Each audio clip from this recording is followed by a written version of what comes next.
Dave, just that live BP session with Walker Buehler. Can you describe just the competition on the field and the fun that Mookie was having at the end? It was great. Obviously, there's competition. Mookie put a good swing on a breaking ball. And obviously, there's love and respect between players. And so Walker, where he's at, we got him up and down, getting his work in. It was a very productive day all the way around. We saw Muncy taking ground balls behind Seager at short. Was that just a numbers game, or are you actually thinking about him getting some time there? No, it's just more of Max is our first baseman, but in talking to Max, for him to move around, take grounders at short, just continues to help the arm strength, stretching it out, grounders moving his feet, which in turn will help him at first base. So I guess more of just keeping it, fresh for him, moving him around a little bit. When do you expect Clayton to throw to hitters? I don't know the exact day, David, but it's in the next couple of days, I would assume. Okay, one final one, just where Joe Kelly's at today.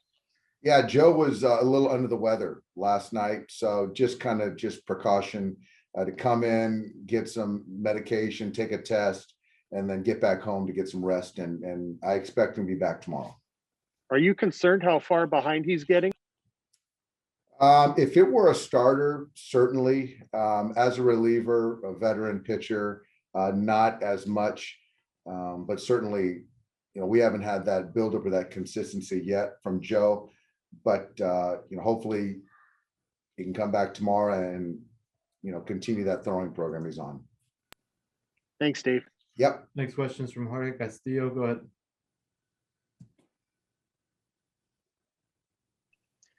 Hi, Dave. How did Walker look out there to you? I thought he was good. Walker's never going to say he was really good, but the ball was coming out good. I think that he didn't have good feel with his slider today, but it was his first live session. I'm sure he was a little amped up competing, but it was a good session. When it comes to, obviously, you guys are, he's starting off on time as opposed to maybe last year when he was behind. When it comes to the entire season, do you see him as a 180 inning guy, 200 inning guy? How do you foresee that? Yeah, I really, for me to kind of project would be really, hard to be, accurate right now. But I would take certainly the under on the 200. He's healthy, feels good, and I think we just got to be mindful of this year coming off of last year. And Walker's well aware of that, but what that looks like, I just really don't know. We talked to Mookie earlier, and he called this 2020 season serviceable, and that it got the job done. Do you think it was serviceable? Man, if that, I'll take serviceable then. If that's what he classified it as. But Mookie, like all great players, they expect a lot from themselves. But there's a lot of things that he did that were underlying that helped us win baseball games and enhance, the Dodger organization. But I certainly would think it's more than serviceable. But ultimately, we won a championship, and that was the ultimate goal. 2020 was a weird year for everyone. I'm assuming for someone who's going to a new team with all the hype, it must have been, difficult to find a sort of a comfort level. Do you feel like a guy like Mookie, who's now very comfortable with this team, could even enjoy greater success just because of the comfort level?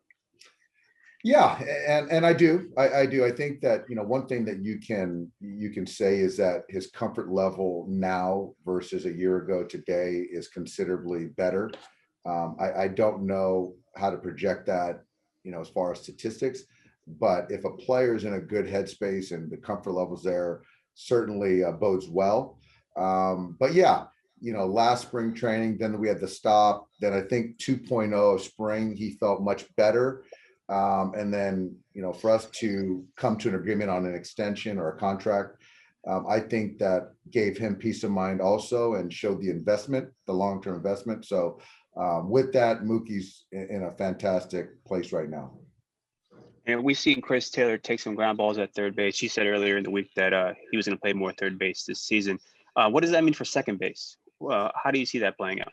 Yeah, I think, Gavin's going to be playing second base. I see CT at second base. And I think for me is looking at the roster and the value of Chris Taylor, it's important for me to make sure he's in there on a regular basis.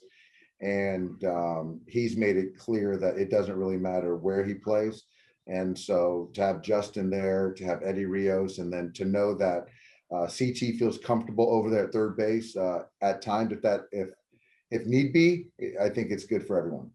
So is it safe to say that Chris Taylor won't be like an everyday second baseman? He'll be more of a guy who's bouncing around.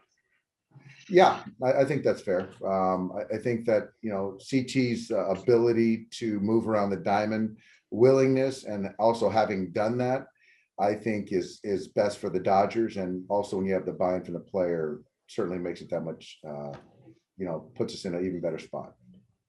Thank you. Any other questions for Dave? Go ahead, Ron.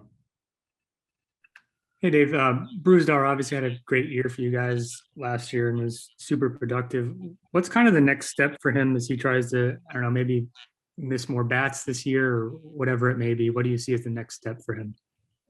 I think with Bruzdar, it's a two-seam 100-mile-an-hour heater.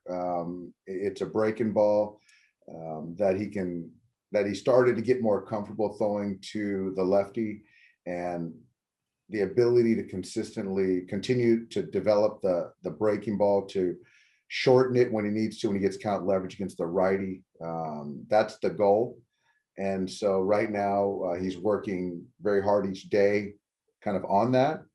And he just got to continue to develop. Thank you.